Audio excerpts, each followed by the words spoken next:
৭৫তম প্রজাতন্ত্র দিবস উপলক্ষে পিএমসি শেকেরকোট উচ্চতর মাধ্যমিক বিদ্যালয় থেকে এক বর্ণাঢ্যময় শোভাযাত্রা বের করা হয়।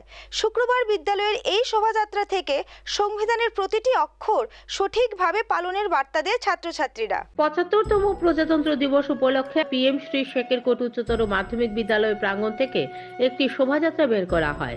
শুক্রবার বিভিন্ন অঞ্চল পরিক্রমার পাশাপাশি সংবিধানের প্রতিটি অক্ষর সঠিকভাবে পালনের জন্য সবাইকে বার্তা দেয় ছাত্রছাত্রীরা। এই শোভাযাত্রায় সুসজ্জিতভাবে ছাত্রছাত্রীদের অংশগ্রহণের পাশাপাশি বিদ্যালয়ের শিক্ষক শিক্ষিকা, বিভিন্ন কমিটির সদস্য ছাড়াও স্থানীয় বাসিন্দারা অংশগ্রহণ করেন। অনুষ্ঠানে প্রজাতন্ত্র দিবসে তাৎপর্য নিয়ে আলোচনা করেন বিদ্যালয়ের প্রধান শিক্ষক সন্তোষ কুমার রায়চৌধুরী।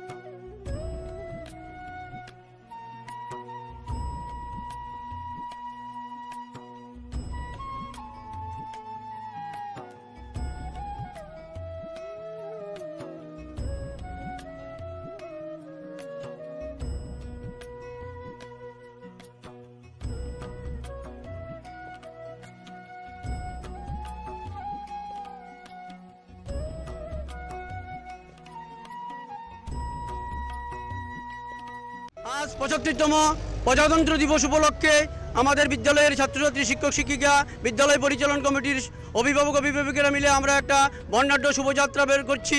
আমাদের আজকের এই শোভাযাত্রার মধ্য দিয়ে আমরা বার্তা দিতে চাই আমাদের এলাকার যুবক সমাজের প্রতি এবং এলাকার ছাত্রছাত্রীদের প্রতি, বিদ্যালয়ের ছাত্রছাত্রীদের প্রতি, যাতে ছাত্রছাত্রীদের মধ্যে দেশপ্রেম এবং জাতীয়তাবোধে উদ্বুদ্ধ হয়ে তারা এবং জাতীয় সম্পদ রক্ষায় যাতে তারা সচেতনতা হয়, সেই বার্তা নিয়ে আমরা বেরিয়েছি। এবং সমস্ত চারিদিকে যাতে সবুজায়ন করে রাখা হয়, প্লাস্টিক ফ্রি মুক্ত একটা সমাজ গড়ে ওঠে, আমরা আমাদের ছেলেমেয়েদের সার্বিক বিকাশের লক্ষ্যে এবং এলাকার সার্বিক বিকাশের লক্ষ্যে আমরা এই বার্তা দিতে যাচ্ছি।